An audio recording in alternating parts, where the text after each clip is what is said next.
The Cartier box was open. That was the first thing Naomi Adaze Carter saw. Not the tangled sheets, not the two bodies intertwined in a sleep that still smelled of betrayal. Not the black lace robe draped across a woman who was not her. The Cartier box, white, open, sitting on the nightstand like a confession no one had bothered to whisper. Naomi stood in the doorway of Daniel's Gangnam penthouse, the velvet cufflink box still warm in her hand, the gift she'd designed herself, engraved with their wedding date, and she felt the floor beneath her shift. Not physically, something deeper, something foundational. 72 hours. That's all that separated this moment from Saturday, from the Shilla Seoul Hotel, from 217 guests, from Vogue Korea cameras, from Essence magazine calling their love story a cross-cultural fairy tale. 72 hours from the event she had planned with her own hands. Her wedding, her showcase, her crown jewel. And here was Daniel Kwan Harrison, asleep beside a woman half covered in Italian silk sheets that Naomi had custom ordered for their honeymoon suite. She stepped closer, not to them, to the nightstand. The bracelet inside the Cartier box caught the dim light. A love bracelet, gold, flawless. For 3 years, Naomi had mentioned this bracelet, casually at first, then directly. Daniel always laughed it off. Too expensive, baby. Maybe one day. She picked it up with steady fingers and turned it over. The engraving on the inside read, S.Y., my real one. Her engagement ring. The one Daniel had presented on a rooftop in Itaewon while a photographer he'd secretly hired captured the moment. Cost 1/3 of this bracelet, maybe less. The woman stirred. Young, Korean, mid-20s, wearing Naomi's black lace robe, the one she'd left here last Thursday. Naomi looked at her for exactly 4 seconds, then looked away. She raised her phone, took one photograph of the bracelet, the engraving clearly visible. Then she placed it back in the box, exactly as she'd found it. Daniel didn't wake. He was smiling in his sleep, one arm draped over the woman's waist, and Naomi realized with a precision that cut cleaner than grief. He looked more peaceful beside this stranger than he had looked beside her in months. She turned. She walked out. She closed the door so gently it didn't make a sound. In the parking garage, Naomi sat in her matte black Genesis for 11 minutes. She did not cry. She gripped the steering wheel until her knuckles went pale against her dark skin, until the leather creaked, until the silence inside the car became a living thing. Her reflection stared back at her from the rearview mirror. Locks swept into an architectural updo she'd spent 40 minutes perfecting that morning. Gold hoops, flawless liner. She looked like a woman who had everything figured out. 11 minutes. Then she exhaled, unlocked her phone, and started making calls. Not to Daniel. Not to her mother. To people who could help her do what she'd already decided. She was not going to cancel this wedding. She was going to replace it. The woman who walked into that penthouse believed in a fairy tale. The woman driving out of that garage believed in war. If you're someone who craves stories of ice-cold revenge, dangerous romance, and women who refuse to break, you're exactly where you belong. Welcome to Aurora Love Saga. Hit subscribe, tap that like button, and drop a comment telling us, what would you have done in that parking garage? Stay close. This story is just getting started. The call to Amara went through at 12:09 a.m. Amara Obi had been Naomi's best friend since their first week at Yonsei University. 2 black women in a lecture hall of 300, gravitating toward each other with the silent radar that loneliness perfects. Now Amara was her business partner, the creative director of Carter and Crown events, and the only person on earth Naomi trusted with the ugliest version of the truth. He's cheating. Naomi said it the way she said everything. Controlled, clipped, final. Like she was reporting a vendor cancellation, not the demolition of her entire future. Amara was quiet for 3 seconds. Then, who? I don't know her name yet, Korean, young. She was wearing my robe, Amara, my robe in his bed. I'm coming over. I'm bringing gasoline and matches. No. Naomi's voice didn't waver. Not yet. Fires are only useful when you control where they spread. That sentence, spoken at midnight in a penthouse apartment in Hanam-dong, while the city of Seoul glittered below like it was mocking her, would become the thesis of everything that followed. Naomi did not sleep that night. She sat at her dining table with a glass of Bordeaux she'd been saving for the rehearsal dinner and opened her laptop. She pulled up every contract, every vendor agreement, every media confirmation tied to Saturday's wedding. She calculated cancellation costs. She drafted contingency statements. She mapped out exactly how much damage a public collapse would cause, not to her heart, which she'd already sealed behind glass, but to Carter and Crown events. The math was brutal. Canceling would cost her 3 major clients who were watching the wedding as proof of her company's excellence. It would give the Whisper Network, those elegant, smiling Seoul socialites who had never quite accepted a black woman at their level, exactly the ammunition they'd been waiting for. She couldn't even keep her own man. How can she manage our events? 5 years of building a throne in a city that never intended to make room for her, erased by one coward's wandering hands. But going through with the wedding as planned, marrying Daniel, standing beside him, kissing him at the altar while knowing about the Cartier bracelet and the engraving and the sheets and the robe. That was a different kind of death, the slow kind, the kind that kills you from the inside while everyone applauds. Neither option was acceptable. Naomi needed a third option. By 3 a.m., she had refilled her glass twice and filled an entire notebook with possibilities. Each one crossed out, insufficient, too risky, too passive. She needed something that wouldn't just save her reputation. She needed something that would incinerate the narrative before anyone else could write it. She didn't know yet that the answer would arrive on a black card, hand-delivered to her office, signed with 3 initials she recognized immediately. But that was tomorrow's problem. Tonight, Naomi Adaze Carter sat alone in the dark and did what she had always done when the world tried to break her. She made a plan. Wednesday morning arrived wrapped in fog and the kind of cold Seoul serves in late autumn, the kind that doesn't announce itself, just settles into your bones and stays. Naomi was at Carter & Crown's Cheongdam-dong headquarters by 7 a.m., dressed in black from collar to heel, her locks pulled into a crown braid that made her look less like a heartbroken bride and more like a general preparing for siege. She told no one, not her assistant, not her florist, not her mother, who had landed at Incheon the night before and was currently resting at the Four Seasons, blissfully unaware that her daughter's fairy tale had detonated 12 hours ago. Naomi moved through the morning with surgical normalcy, approving final seating charts, confirming the string quartet, reviewing the lighting scheme for the reception hall at the Shilla. Every task was a small act of war disguised as wedding planning. At 11:14 a.m., a courier arrived at her office. Black envelope, no return address. Inside, a card printed on stock so heavy it felt like a verdict. The message was brief. "We share a problem. I prefer to discuss solutions over dinner. Youngsik, 8 p.m., PJS. Naomi turned the card over. No company name, no phone number, just those 3 initials, and the faintest watermark of a character she recognized. Poe. Park. She knew the name. Everyone in Seoul's upper circles did, though most knew it the way you know the name of a storm.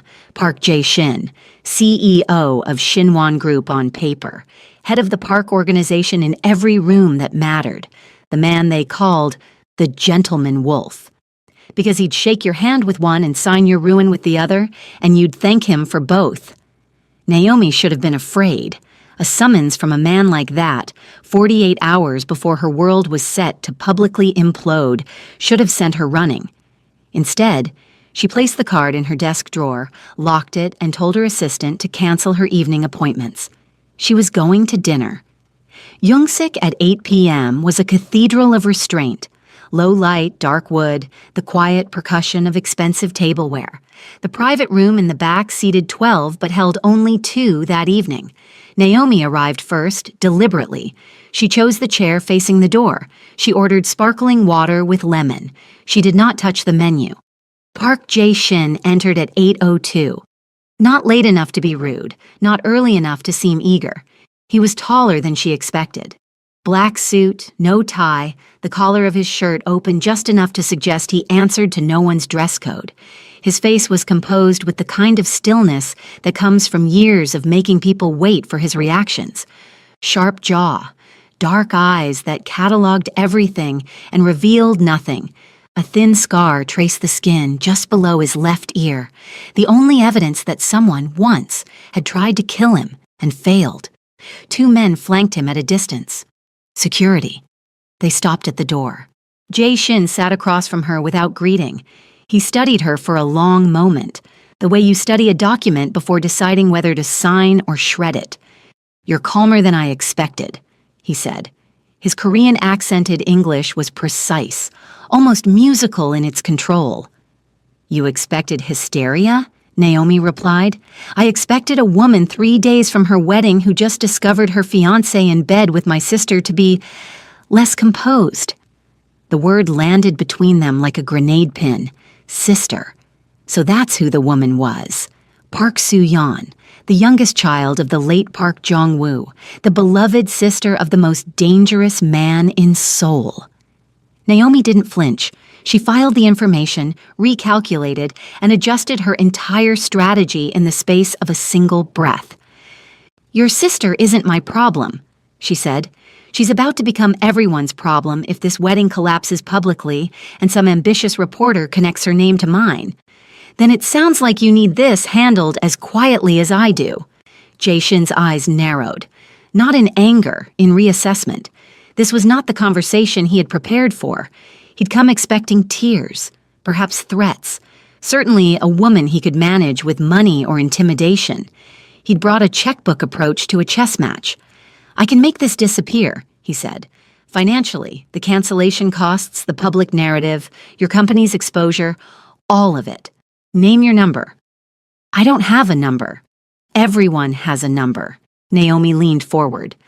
"I don't want your money, Mr. Park. I don't want your pity, and I certainly don't want your sister's apology, though I suspect she doesn't even know she owes me one." Something shifted in his expression, not softening, sharpening. The way a blade looks different when you realize it's already drawn. "Then what do you want?" Naomi held his gaze with the same steadiness that had built an empire in a city that never expected her to last. "I want you to marry me." The silence that followed was so complete that the sound of a glass being set down in the main dining room carried through the walls like a gunshot. Jay Shin didn't laugh. He didn't scoff. He went very, very still, the way predators do when they encounter something they haven't categorized yet. "Saturday," Naomi continued, "at the Shilla, in front of 217 guests and every camera in that room. I don't cancel the wedding. I replace the groom with the head of a crime family, with the CEO of Shinwon Group. That's who the cameras will see. That's who the guest list will remember. The rest is your business." Jay Shin leaned back.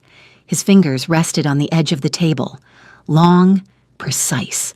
The hands of a man who had signed both contracts and consequences.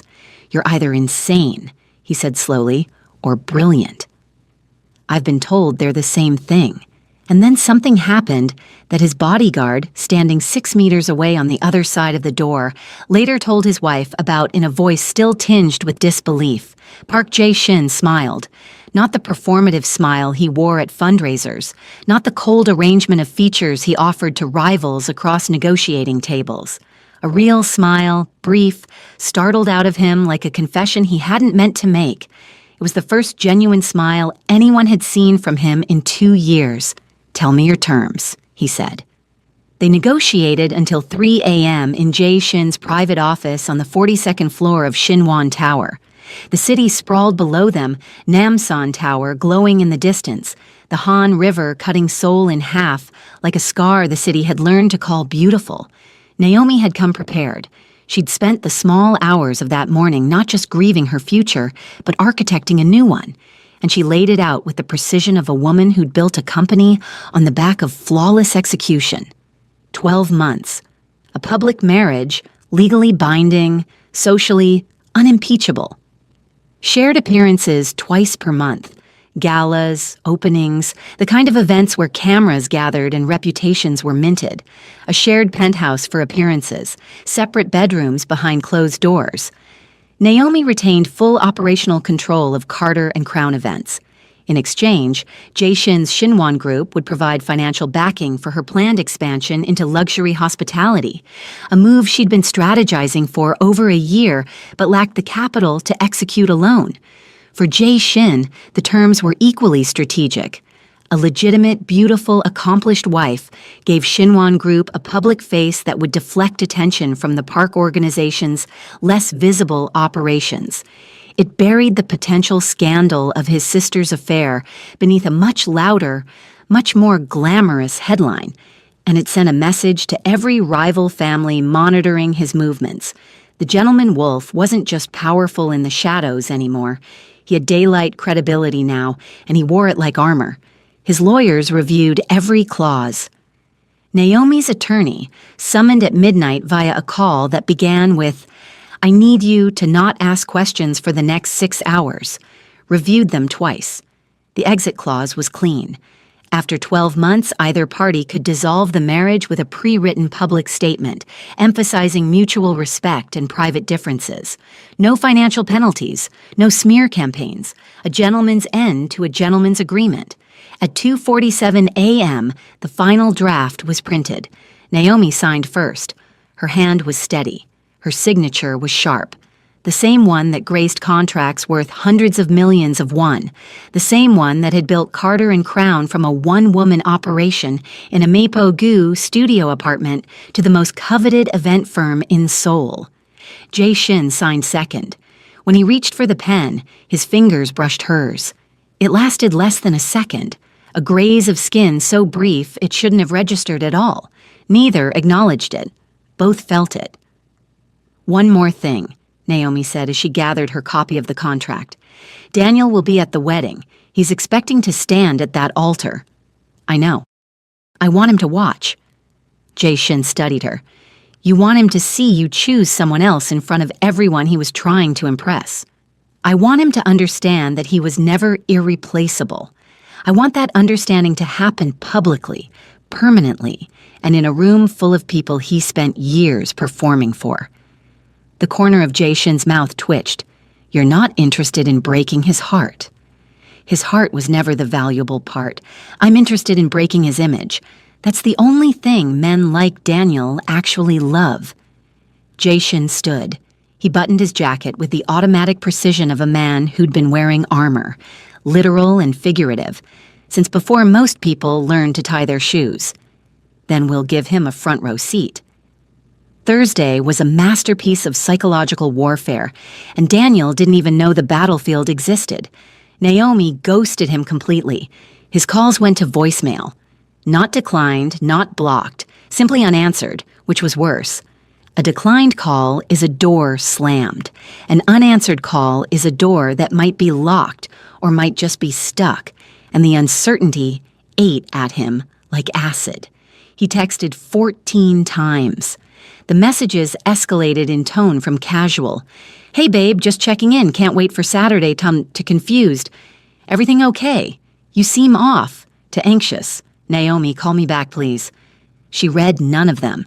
She'd turned off read receipts 2 days ago, a small surgical act that would have seemed insignificant to anyone who didn't understand the architecture of control. He sent flowers, 3 dozen white roses with a card that read, "To my forever. See you at the altar." Naomi instructed her assistant to donate them to Seoul National University Hospital's pediatric ward. She made sure the donation was logged under Carter and Crown events. Even her discarded roses would serve her brand. At 2 p.m., Daniel showed up at her office.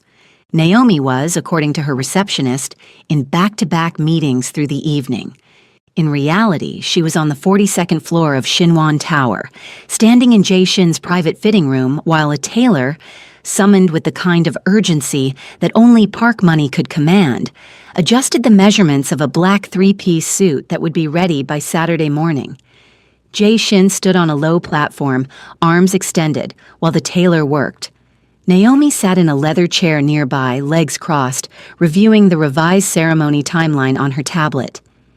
"The officiant has been changed," she said without looking up. "Judge Kwon Min Seo.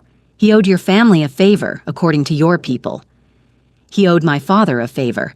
I inherited the debt along with everything else." "Convenient. That's one word for it." She looked up. Jay-shin was watching her in the mirror, not directly through the reflection, which somehow felt more intimate than eye contact. The tailor pinned a sleeve. Jay-shin didn't flinch. "Your fiancé came to your office today," he said. "He's not my fiancé anymore. He just doesn't know it yet. You're enjoying this. I'm surviving this. There's a difference." "Is there?" Naomi set the tablet down.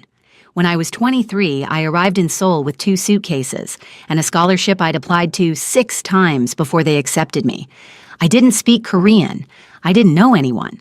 I ate convenience store kimbap for dinner every night for 8 months because I was sending half my stipend home to my mother in Houston. I built Carter and Crown from nothing. No family name, no connections, no safety net. Everything I have, I earned with my hands, my mind, and my refusal to accept that this city wasn't mine to claim." She paused. "So no, Mr. Park, I'm not enjoying this. I'm protecting what's mine. And if that requires me to turn my own humiliation into the most spectacular pivot Seoul has ever seen, then yes, I will do it with a smile, because that's what I do.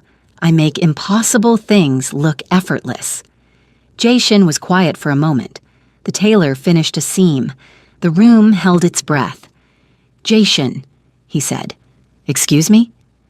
"If we're getting married in 48 hours, you can stop calling me Mr. Park." It wasn't warmth. It wasn't tenderness. It was a concession. Small, deliberate, offered the way a man like him offered anything, on his terms, but genuinely meant. Naomi held his gaze in the mirror for 1 beat longer than necessary. "Jay-shin," she repeated, testing the shape of it. Then she picked up her tablet and returned to the timeline. "Your boutonniere will be white orchid, non-negotiable." I wouldn't dream of arguing. Saturday arrived the way revolutions do, disguised as an ordinary morning. The Shilla Seoul Hotel was immaculate. Crystal chandeliers threw fractured light across a ceremony hall designed for legacy moments, the kind of room where old money renewed its vows and new money announced its arrival. 217 chairs arranged in precise rows, each one occupied by someone who mattered. Seoul's financial elite, 3 K-drama actresses whose faces launched 1,000 endorsements, a National Assembly member, 2 ambassadors, and in the 3rd row, Naomi's mother, Gloria Carter, a retired schoolteacher from Houston's 3rd Ward who had flown 14 hours to watch her daughter's fairy tale come true. Vogue Korea had 2 photographers positioned near the altar. Essence magazine had a correspondent in the 5th row. This wasn't just a wedding. It was a cultural event, the kind that would be referenced in think pieces and reposted on social media for months. Daniel stood at the altar in his custom navy tuxedo, smiling the way he always smiled, wide, practiced, camera-ready. Whatever anxiety he'd felt during Naomi's silence had been soothed by the morning's normalcy. She'd sent a brief text at 7 a.m. "See you at the altar." He'd taken it as reassurance. He should have read it as a warning. The string quartet began. The doors at the back of the hall opened, and Naomi walked in. She was incandescent, a custom Vera Wang gown, ivory silk with a structured bodice that framed her shoulders like architecture, a train that whispered across marble with every step. Her locks were woven with gold thread and white orchids, cascading over one shoulder in a style that merged Lagos and Seoul in a single breathtaking silhouette. She carried no bouquet. Her hands were free. 217 people stood. Cameras flashed. Gloria Carter pressed a hand to her mouth and wept. Daniel's smile widened. This was the image. This was the moment. His beautiful, successful, internationally celebrated bride walking toward him while the world watched. But Naomi stopped. Halfway down the aisle, she stopped. The string quartet faltered, then fell silent. A murmur rippled through the guests, soft, uncertain, the sound of collective confusion held in polished check. Naomi turned to face the room. Her voice was clear, steady, and carried to every corner without a microphone. There's been a change in the program. A side door, one that led to the hotel's private executive corridor, opened, and Park Jae-shin walked in, black three-piece suit, tailored to the millimeter, white orchid boutonniere. His posture was imperial, the walk of a man who had never entered a room without owning it. His face held the same controlled stillness as always, but his eyes, dark, focused, unyielding, were fixed on Naomi with an intensity that made the air in the room compress. 217 people watched as Naomi extended her hand. Jae-shin took it. She turned to Daniel. The distance between them was perhaps 15 meters. Close enough to see the exact moment the color drained from his face. Close enough to watch his practiced smile collapse like a building losing its foundation. "I found something better," Naomi said. Her voice was calm, almost gentle, almost merciful. "You can keep the bracelet, girl." Daniel's mouth opened. Nothing came out. His best man, a college friend who'd flown in from LA, reached for his arm. Daniel didn't move. He stood at the altar he was never going to own, wearing a tuxedo that would become the costume of his public humiliation, and watched Naomi Adaze Carter marry Park Jae-shin in front of every person who had ever envied, admired, or underestimated her. The ceremony took 11 minutes. Judge Kwon Min-seo officiated with brisk efficiency. Naomi's voice didn't tremble. Jae-shin's responses were measured and precise. When the judge pronounced them married, Jae-shin leaned in, not for a passionate kiss, but for something more devastating in its restraint. He pressed his lips to her temple, let them linger for exactly 2 seconds, and then straightened, his hand resting at the small of her back. It was the gesture of a man who already belonged to her. The cameras caught every frame. Gloria Carter, who understood approximately 0% of what had just happened, but recognized the steel in her daughter's spine from 28 years of raising her, started a standing ovation. The room followed, not because they understood, but because the spectacle was so perfectly executed, so impossibly dramatic that applause was the only available response. Daniel left through a service exit. No one stopped him. No one noticed. Within 72 hours, the story detonated across every platform that mattered. Naomi Cho's Up trended on Korean Twitter for 3 days. Essence magazine scrapped their original coverage and ran a new headline, "The most savage power move in modern wedding history." Vogue Korea's write-up, accompanied by the photograph of Naomi extending her hand to Jae-shin while Daniel stood frozen at the altar, received more engagement than any article they'd published that year. Naomi's company didn't just survive, it erupted. Client inquiries tripled in the first 2 weeks. Carter & Crown's waiting list extended to 14 months. 3 luxury brands reached out for partnership discussions. The narrative had flipped completely. Naomi wasn't the woman who'd been cheated on. She was the woman who'd turned her own heartbreak into the most talked-about event in Seoul's social calendar. Daniel Kwon Harrison, meanwhile, was quietly placed on administrative leave by Hana Financial Group. Not for the cheating. Corporations don't care about infidelity, but for the embarrassment. His face had become a meme. His name had become a punchline. In the world of Korean high finance, where reputation is currency, Daniel was suddenly bankrupt. Jae-shin handled the fallout with characteristic precision. He instructed his network to ensure Daniel's humiliation remained social, not physical. "He will suffer the way men like him fear most," he told his second-in-command, a broad-shouldered former military officer named Sergeant Yoon. "Slowly, financially, publicly. No one touches him. I want him healthy enough to watch everything he loses." And Soo-yeon, poor, sheltered, manipulated Soo-yeon, learned the truth from the same headlines everyone else read. Daniel had told her the engagement was arranged, a business formality, that he was ending it. She'd believed him because believing him was easier than admitting she'd given her heart to a man who collected women the way some men collect watches, for display, never for time. She retreated into her brother's world, the one she'd spent her whole life trying to escape, and didn't leave the Shinwan Tower penthouse for 2 weeks. But the public performance, no matter how flawless, was only the surface.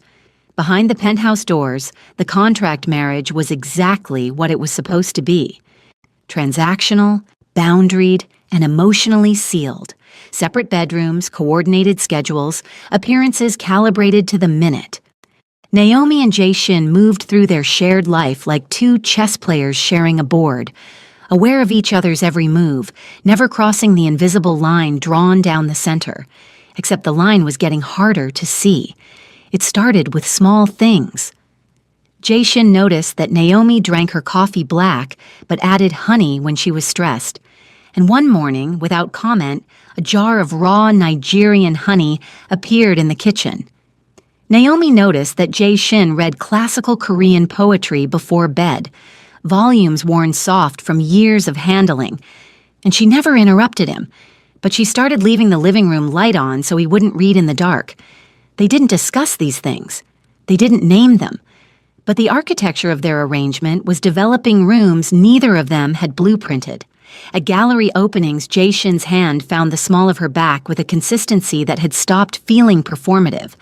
At a Busan Film Festival, Naomi laughed at something he whispered. Really laughed. The kind that creased her eyes and softened her entire face. And 3 photographers captured the moment. The images looked like love. Both of them saw the photos later. Neither corrected the impression. Now, would you have done what Naomi did? Accepted a contract with one of the most dangerous men in Seoul, traded one cage for another, gambled your entire reputation on a man you'd known for 48 hours, all for the chance to rewrite your own story? Or would you have walked away from everything, including the one shot at justice? Think about it. Because Naomi's gamble was about to get a lot more complicated. Daniel's retaliation came in month 2, and it came exactly the way a coward retaliates, from behind a screen through someone else's hands. The tabloid story appeared on a Wednesday morning. Park Jae-shin's wife is a fraud. Sources confirm marriage is a business contract. The article included screenshots, texts between Daniel and a confidential source, his own burner phone, that described the arrangement in terms designed to humiliate. She paid him to save face. It's all fake. She was so desperate she married a stranger. Jae-shin read the article at his desk in Shinwan Tower. His face didn't change. His hand didn't tighten around the phone. But Sergeant Yoon, who had served beside him for 9 years, noticed that the temperature in the room dropped by several degrees. Not literally, but in every way that mattered. Find who placed the story, Jae-shin said. Already traced. Kwon Dae-hyun. He used an intermediary at dispatch. Of course he did. He doesn't even have the courage to stab from the front. Naomi's response was different. Where Jae-shin went cold, she went strategic. We don't deny it, she told him that evening, standing in the penthouse kitchen with her tablet open to a crisis communication template she'd drafted in 20 minutes. Denials are defensive. We make the story irrelevant. How? By giving them a better one. The following Friday, Naomi and Jae-shin had dinner at a restaurant in Hanam-dong. Not a private room, but a window table fully visible to the street.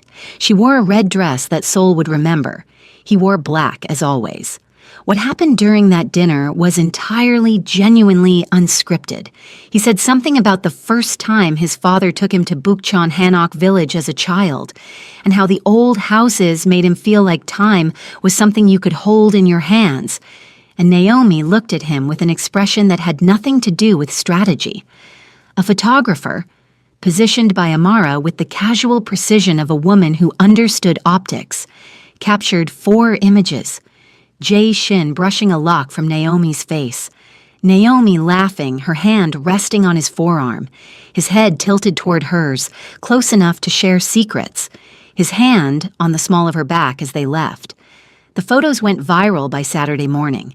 They didn't look staged. They didn't look contractual. They looked like two people falling in love. And the devastating, terrifying truth, the one that Naomi confronted at 2 a.m. while staring at the photos on her phone in her separate bedroom, was that they hadn't been acting. Not in the restaurant, not during the dinner, not when he touched her hair with a gentleness that a man like Park Jae-shin should not have been capable of. Daniel's tabloid story evaporated. No one cared about a fraud allegation when the photos told a different story entirely. But the photos opened a different kind of danger, one that no contract had provisions for. The car bomb detonated at 7:43 p.m. on a Thursday in month 3. Jae-shin's armored sedan absorbed most of the blast, a detail that saved his life and destroyed the vehicle entirely. The explosion shattered windows across an entire block in Yongsan. Sergeant Yoon, who'd been driving, suffered a fractured collarbone and temporary hearing loss. Jae-shin was pulled from the wreckage with 3 cracked ribs, a laceration above his left eye, and burns across his right forearm. A rival organization, the Choi family from Busan, who'd been probing Park territory for months, had planted the device. The message was crude: the gentleman wolf bleeds like anyone else. Naomi received the call at 8:11 p.m. She was reviewing venue proposals for Crown Seoul, the luxury hospitality brand she'd been building for months, and the phone nearly slipped from her hand. Nearly. She caught it. She caught herself. And then she was in the back of a car heading to Samsung Medical Center at a speed that would have earned her a dozen traffic violations if anyone had been brave enough to pull over a vehicle bearing Shinwon Group plates. She didn't leave his side for 48 hours. The hospital room was private, an entire floor cleared by Jae-shin's people, guarded by men who spoke in low voices and watched every corridor with the attention of wolves. Naomi sat in the chair beside his bed, still wearing the cream silk blouse and black trousers she'd been wearing when the call came. She didn't eat. She barely slept. When nurses offered her a blanket, she declined. When Sergeant Yoon, arm in a sling, face bruised, suggested she go home and rest, she looked at him with an expression that made a man who'd survived combat take a step back. "I'm staying." Jae-shin regained full consciousness at 4:17 a.m. on the second day. The room was dim. Monitors beeped in soft, mechanical rhythm. He turned his head, slowly, painfully, and saw Naomi asleep in the chair beside him.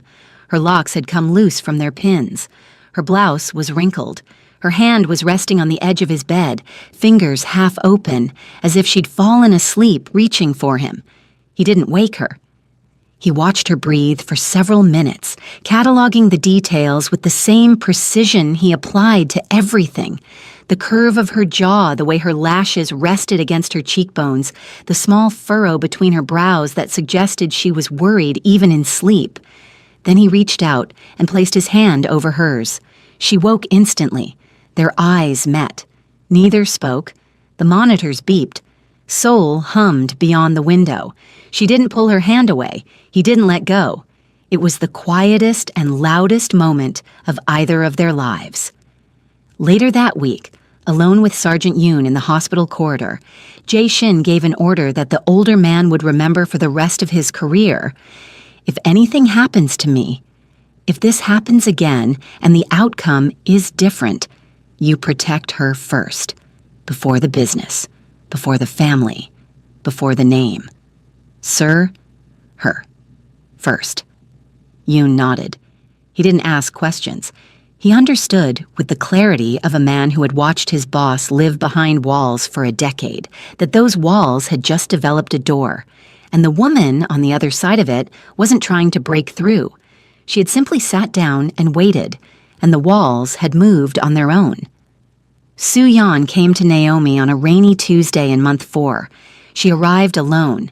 No bodyguard, no driver, no buffer between herself and the woman she'd wronged. She stood in the doorway of the Shinwon Tower penthouse in a simple white coat, her hair down, her face bare of makeup, looking 5 years younger and 100 years more tired than the woman Naomi had seen in Daniel's bed.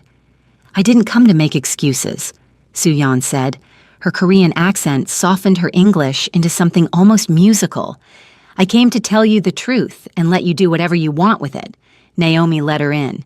She offered tea, not out of warmth, out of the particular kind of composure that refuses to let anyone see the sharp edges. They sat across from each other in the living room, while rain drew lines down the floor-to-ceiling windows. "He told me you were an arrangement," Soo-yeon said. "A business marriage.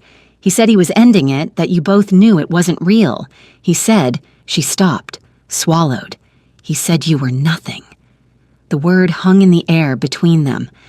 "But you are everything he could never deserve," Soo-yeon whispered, "and I am ashamed that I believed a single word he said." Naomi's face was still. She let the silence stretch, not cruelly, but because she needed to test the weight of Soo-yeon's words before she decided whether to carry them. "Did you know?" Naomi asked. "Before the headlines, before the wedding, did you know who I was?" "No. He never said your name.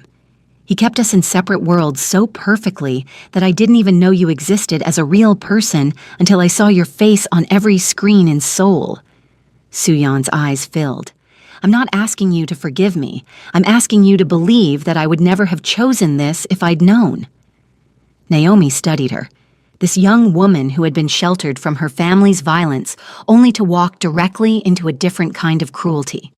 Naomi saw something she recognized, a woman deceived by a man who treated honesty as optional and loyalty as a performance. "I believe you," Naomi said. "Not forgiveness. Not yet, but something harder and more valuable. Acknowledgement." Soo-yeon exhaled as if she'd been holding her breath for 4 months. Then she reached into her bag and pulled out a USB drive. She placed it on the table between them with the careful precision of someone handling a detonator. He kept financial records on his personal laptop. He showed me once, bragging, I think, about how much money he was moving. I didn't understand it then. But after everything happened, I went back through my memory and I had photos, screenshots I'd taken because the spreadsheets were open when he was in the shower and something felt wrong. She pushed the drive closer. "I think he's been stealing from his own company." Naomi picked up the drive. It was light in her hand. The data on it would be heavy enough to end Daniel Kwon Harrison permanently. "Why are you giving this to me?" Naomi asked. Soo-yeon looked at her. Really looked, without flinching, without hiding. "Because you're the only person I trust to use it correctly." The records on the USB drive revealed what Naomi had suspected but never been able to prove. Daniel had been embezzling from Hana Financial Group for over 2 years.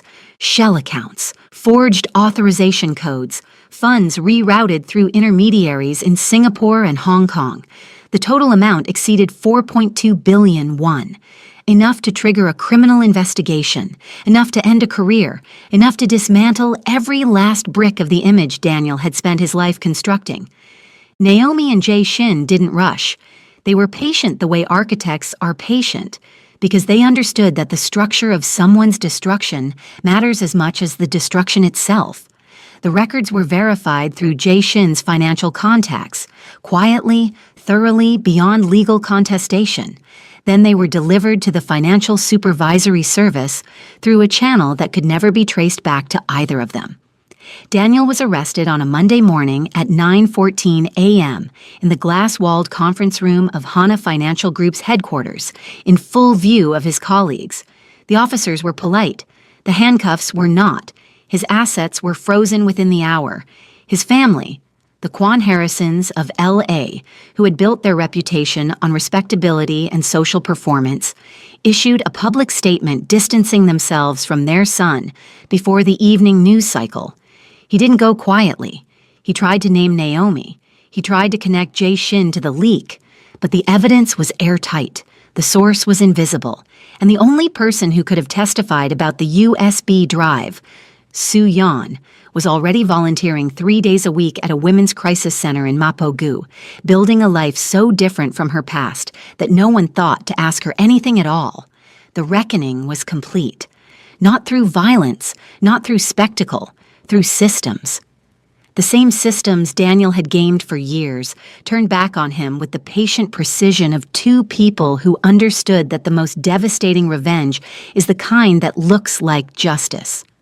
The Crown Soul launch gala was held on a Friday evening in month 5 in the restored grand ballroom of a Joseon-era estate that Naomi had transformed into a living showcase of her vision. Korean heritage fused with global luxury, tradition reimagined without being erased.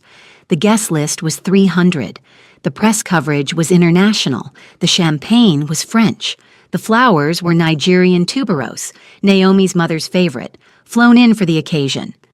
Naomi stood at the podium in an emerald gown, her locks crowned with gold pins, and delivered a speech that never once mentioned Daniel, never once referenced revenge, and never once acknowledged that the most powerful woman in the room had been, 6 months ago, the most betrayed.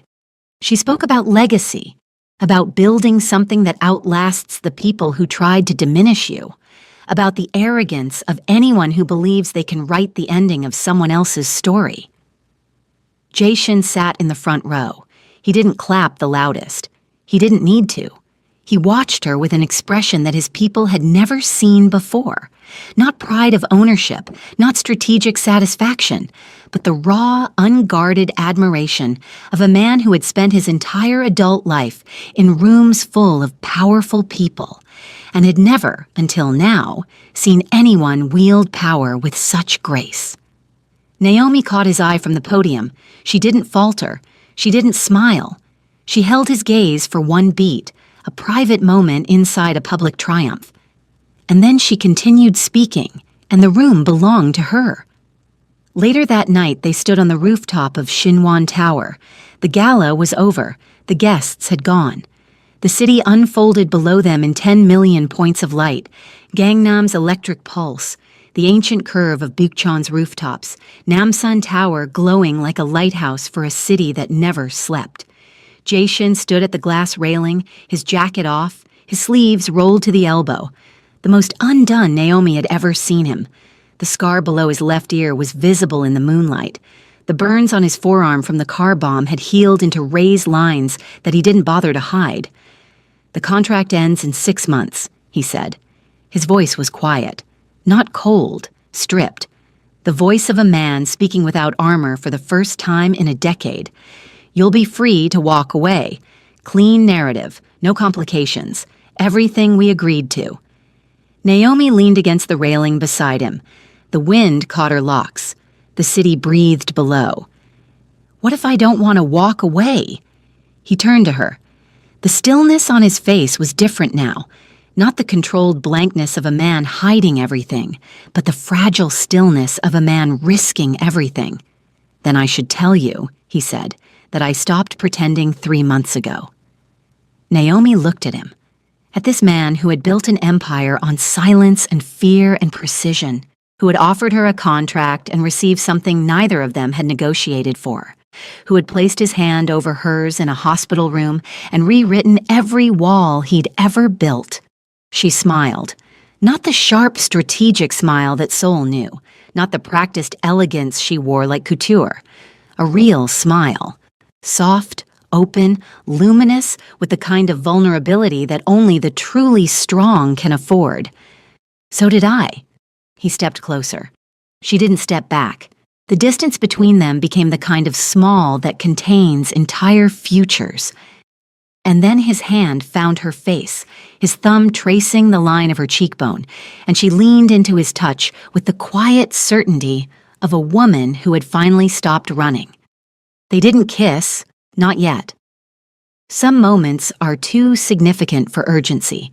Instead, they stood together at the glass railing, side by side, his hand still holding her face, her fingers wrapped around his wrist, and looked out at the city that had tested them both, broken neither, and given them, through betrayal, through fire, through a contract signed at 3 a.m. by two people who thought they were too smart to fall, something neither had been brave enough to look for.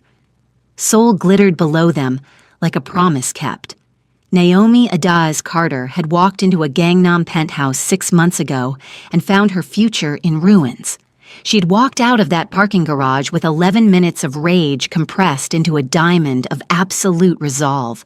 She had replaced the groom, rewired the narrative, built a bigger empire, forged an alliance with the sister of the man who had unknowingly become her home, and dismantled the coward who underestimated her, not with fury, but with patience, precision, and the terrifying elegance of a woman who understood that the best revenge is becoming someone your betrayer could never reach.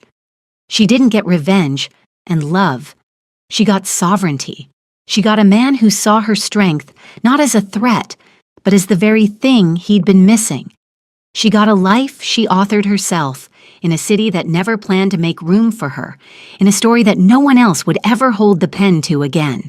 And standing on that rooftop, with the wind in her locks, and the wolf beside her, and the whole of soul at her feet, she was, at last, exactly where she belonged, not because someone put her there, because she chose it.